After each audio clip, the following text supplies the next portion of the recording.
Hello, I'm Glenda Kinsey, WJEC's Extended Project Manager, and with me today is Andrew Gregson, Principal Moderator for the EPQ. The intention of this video is to give information to new centres on the EPQ, as well as answer some questions that our existing centres may have. Thank you, Glenda. And I'm going to take you through some details of the extended project now, what it involves and what centres have to do to fulfil the requirements of the assessment. Our Level 3 Extended Project Qualification is available to learners in England, Wales, Northern Ireland, British Overseas Centres and British Forces Overseas Centres as a standalone qualification. It's available to centres for the summer series only. It's a one-unit qualification that is internally assessed and externally moderated. Centres have the option of using the free online e-portfolio platform for the extended project, which we will talk about a little later. The qualification provides students with an opportunity to carry out an in-depth project based on a personal interest or on an academic topic, perhaps an aspect of one of their GCE Level 3 subjects, or one they may wish to study at university. Although the majority of projects submitted tend to be in the traditional 5,000-word dissertation format, this is not exclusively so, as diversity is a key element of the EPQ philosophy. The number of EPQ entries nationally has grown significantly since 2009, with nearly 35,000 submitted in the summer of 2016 season. The reasons for this growth are, firstly, the EPQ helps learners to develop a range of independent learning skills that are so important for success at university and in employment. Secondly, increasingly universities are including the EPQ in their UCAS offers. Very often, an A-star grade in the EPQ will lead to a lower A-level grade requirement. Thirdly, the educational climate has changed. Fewer learners are now pursuing a fourth A-level, as the focus is increasingly on quality rather than quantity of grades. And fourthly, the EPQ as an A-level standard qualification is now worth more than an AS, in that an A-star grade in the EPQ now carries 28 UCAS tariff points, compared to a maximum of 20 for an AS grade A.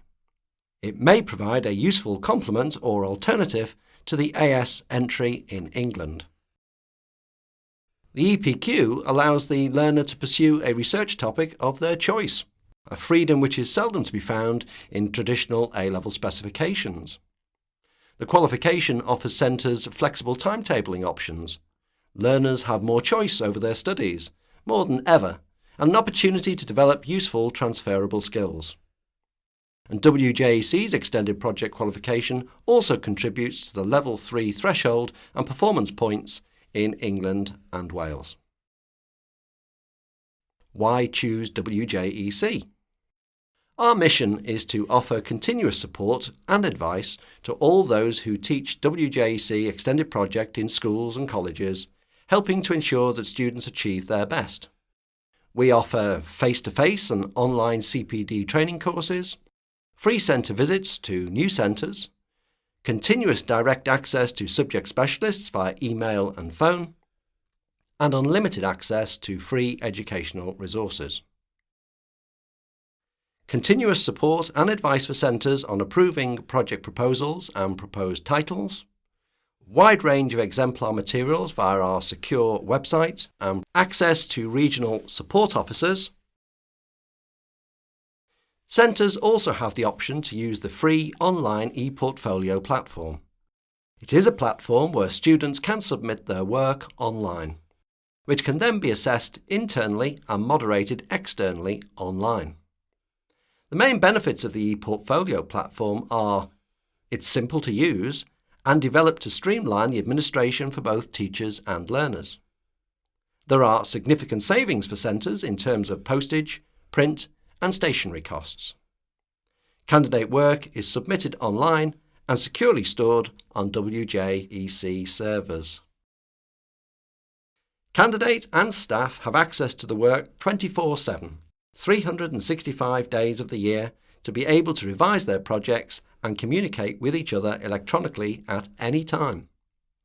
It includes a message board facility so that students and teachers communicate with each other, as well as a calendar function to plan meetings with the students. Centres do not have to make up paper-based portfolios and send samples in the post to external moderators. This saves costs to the centre as well as time. It meets candidates' expectations for the operation of qualifications in a digital age. Free training and continuous support on using the ePortfolio platform is available. An introduction video as well as using the ePortfolio guidance videos will be available on our public website. Specification Overview. So, what's the WJEC EPQ all about? WJEC's extended project offers opportunities for learners to develop knowledge and understanding of a specific topic through research. It helps them to develop as critical, independent, self-evaluative learners by improving and reviewing their own learning and performance. It also helps them to develop their communication and presentation skills. Demonstrate initiative, creativity, and flexibility in responding to challenges and in applying new technologies where appropriate. Also, it helps to support their personal aspirations for higher education and employment. The extended project may be developed from one or more of the learners' study programmes or from a topic of personal interest. Please note, students need to avoid topics or questions that link too closely to one of the learner's other accredited qualifications. This is called dual accreditation and is not allowed. The extended project may be based on a variety of formats and contexts. For example, a dissertation, field investigation, artefact, design, or a performance. The extended project requires 120 guided learning hours, 45 guided learning hours recommended for the teaching and learning programme. It has a taught element, a skill-based individual piece of work, and a supervisor for every learner undertaking the qualification. The learner is expected to work independently, but is entitled to some support and guidance. The supervisor will also act as the assessor for the extended project. The process involves, firstly, choosing a project topic and writing a proposal outlining the aims and objectives of the project, and a project plan of how the project outcome will be achieved. Recording progress, demonstrating what was learned from the taught element, how research has been conducted, decisions made, problems solved, and how the whole process was reviewed and evaluated, including meetings with supervisors. Producing a project outcome, providing evidence of the final piece of written work or product in an appropriate format. Making a presentation to a non-specialist audience, explaining the project outcome, including a review of their own performance and learning through a question and answer session. The process involves learners and supervisors completing the EPQ file forms as follows. Learners are required to complete the following sections. Part A. Learner Records. EPF 1. Proposal and Title. This is where learners choose a project topic and write a proposal outlining the aims and objectives of the project and a project plan of how the project outcome will be achieved. EPF 2, Part A to E. Extended Project Record. Here, learners will record their progress, demonstrating what was learned from the taught element, how research has been conducted, what decisions they made, how they problem solved, and how the whole process was reviewed and evaluated, including meetings with supervisors. EPF 3. The Extended Project Outcome. Learners are expected to produce a project outcome for an intelligent non-specialist and provide evidence of the final piece of written work or product in an appropriate format. EPF 4. Extended Project Presentation. Learners are required to give a presentation to a non-specialist audience explaining their project outcome, including a review of their own performance and learning through a question and answer session. These are the sections supervisors are required to complete. Part B, Supervisor Assessor Records. EPF 5, Extended Project Presentation Witness Statement.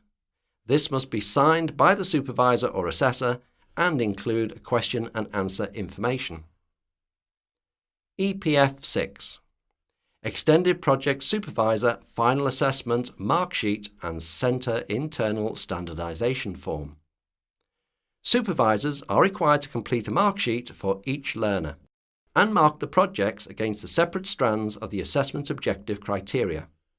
Also, they need to include evidence that an effective internal moderation process has taken place. Teaching and Learning Programme. A sufficient amount of time should be allocated to teaching and learning to enable the learners to develop the essential research skills to their full potential. It is expected that the teaching and learning programme should comprise approximately 45 guided learning hours to cover the following content. A sample scheme of work is available in our Guidance for Teaching document on our public website. The WJEC Extended Project is marked holistically, based on the 4 assessment objectives: AO1, Manage; AO2, Use of Resources; AO3, Develop and Realise; and AO4, Review and Communicate. The maximum mark is 100 and each assessment objective is allocated a percentage of the marks. There are 3 mark bands and learners are assessed using the descriptors for each mark band. As you will see, AO1 Manage is worth 20% of the qualification. AO2 Use of Resources is also worth 20%. AO3 Develop and Realise is worth 40% of the total marks. And AO4 Review and Communicate is worth 20%. So, looking at the weightings of these assessment objectives, you can see here the significance, particularly of AO3, especially if you look over the overall weightings. So, to go into a bit more detail, AO1, Manage, is about realising the identified project aims and objectives. The primary focus of the project should be expressed in terms of aims and objectives. Quite simply, aims are the strategy, objectives are the tactics. Aims are general statements describing what the learner hopes to achieve. They should be written in broad terms of the knowledge and understanding that is needed in order to answer the research question or to fulfill the research statement. Objectives are specific statements that are about actions, which explain the outcomes of the steps of how the learner is going to go about the project. They are practical, measurable, and achievable tasks. Objectives define the structure of the project. When articulating their aims and objectives, learners should use suitable action verbs and ensure that they are direct and concise. Project planning and design, which includes action planning, setting timescales, milestones and deadlines, identifying subtasks and activities, setting targets, priorities and goals. Project management, which includes checking, measuring, monitoring and assessing progress, adapting to change, managing risks, health and safety, using project management software, for example Gantt and PERT charts, critical path analysis and time management, and project accountability, which involves establishing appropriate success criteria and methods to measure success. Close planning and monitoring of progress are important elements for AO1. However, learners must ensure that they use the most appropriate tool for them. Many learners are led to believe that a Gantt chart is somehow an essential element of the extended project. It is not. Simply putting a chart in their learner record will not ensure a Band 3 mark. It is important that they explain their reasoning behind the construction of the chart, for example, in terms of timescales. Moreover, they must refer to the chart throughout the process, in that providing clear evidence that it is being used and that it has or has not been effective. Indeed, there are other equally worthy planning tools, such as Programme Evaluation Review Technique or PERT charts. However, again, remember that the success of a PERT or Gantt chart depends on how it is used. Just including such a chart does not necessarily add to a project or mark. It is a tool to help keep your project on track. For some learners, they can be more of a hindrance than a help. AO2, Use of Resources, is about source selection and application, source evaluation, evaluating credibility, for example using Braven's analysis, evaluating source utility, data analysis and validity, source referencing and avoiding plagiarism, synthesizing complex information and data, and ethical considerations.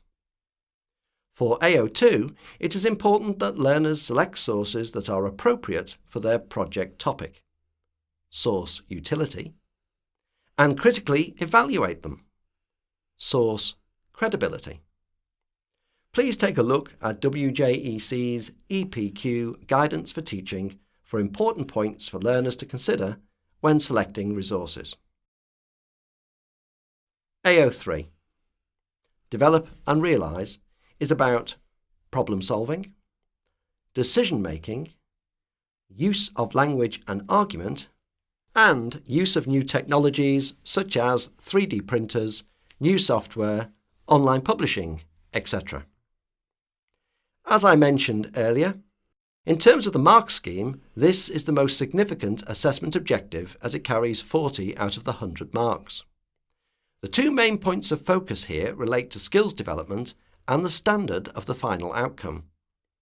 A key aspect of the EPQ is the development of skills, and it is therefore important that the learners fully appreciate the range of possibilities here in terms of their planning.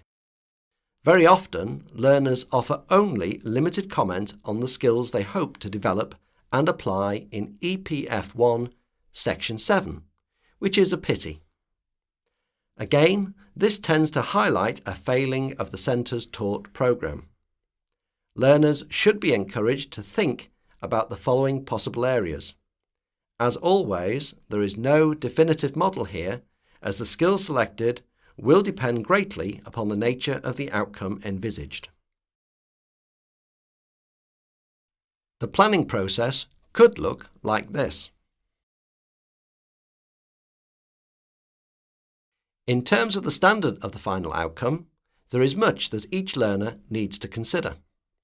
For example, in the case of dissertation projects, they need to be structured and fluent writing with a clear line of argument, have a focus on critical analysis over description, have strong supporting evidence correctly referenced, show evidence of the counter-argument. They need to be well structured and coherent paragraphs. Be a minimum of 5,000 words in length, although there is no penalty for going over this word count.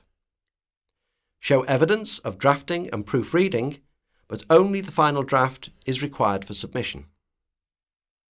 Be evidence-based and show developed conclusion that fully addresses the identified aims and objectives. Have an academic bibliography.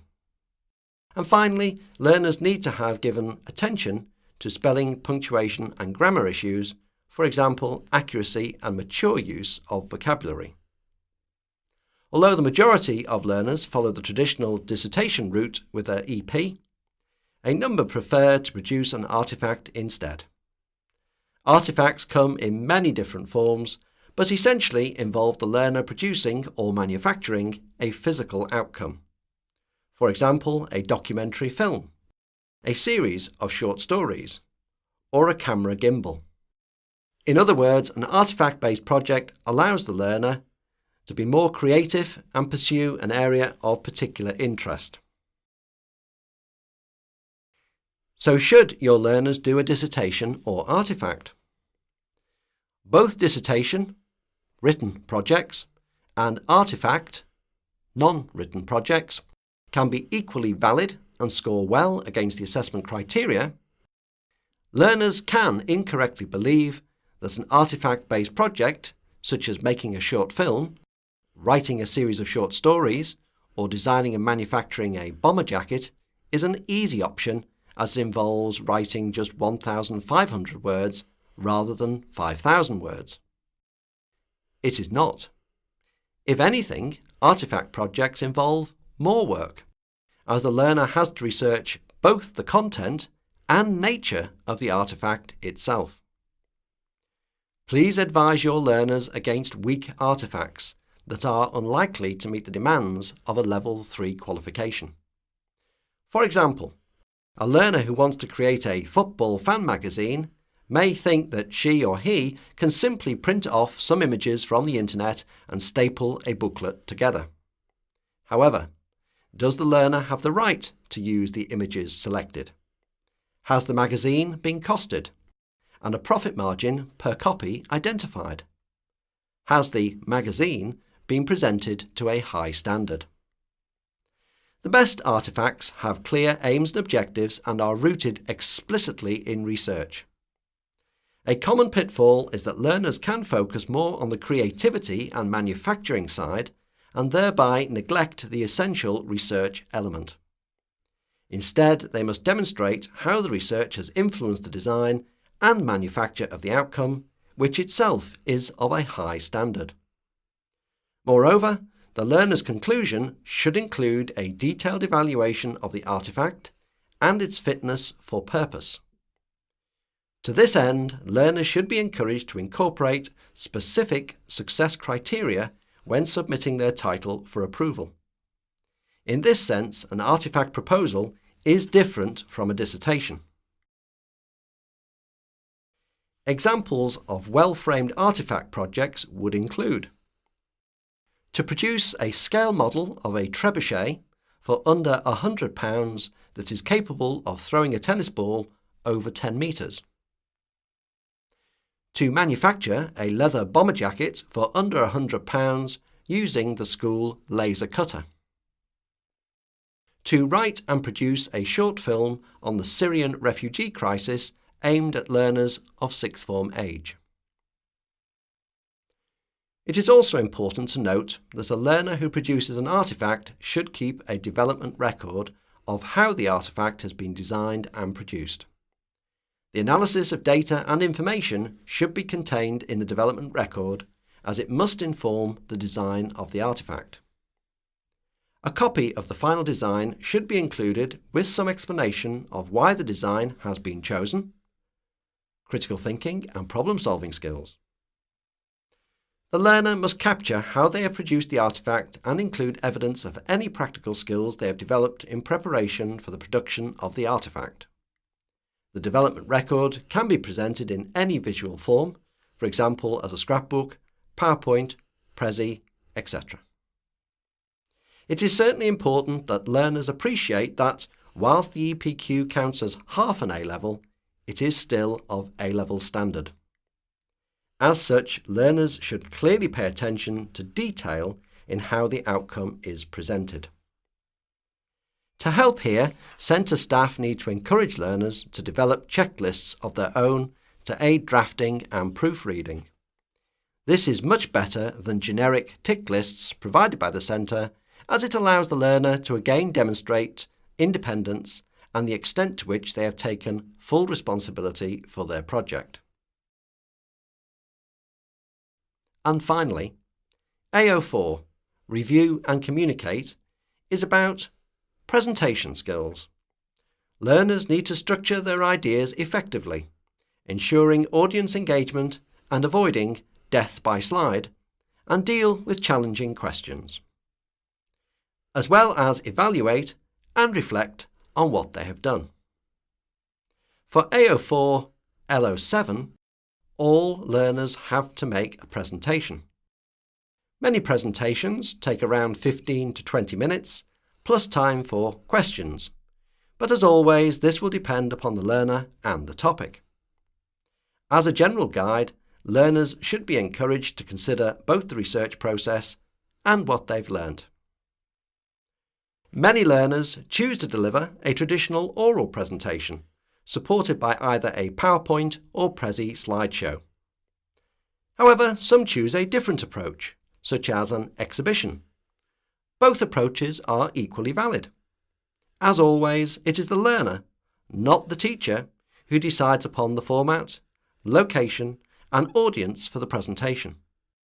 For example, a particularly nervous learner may want to simply present to his or her supervisor.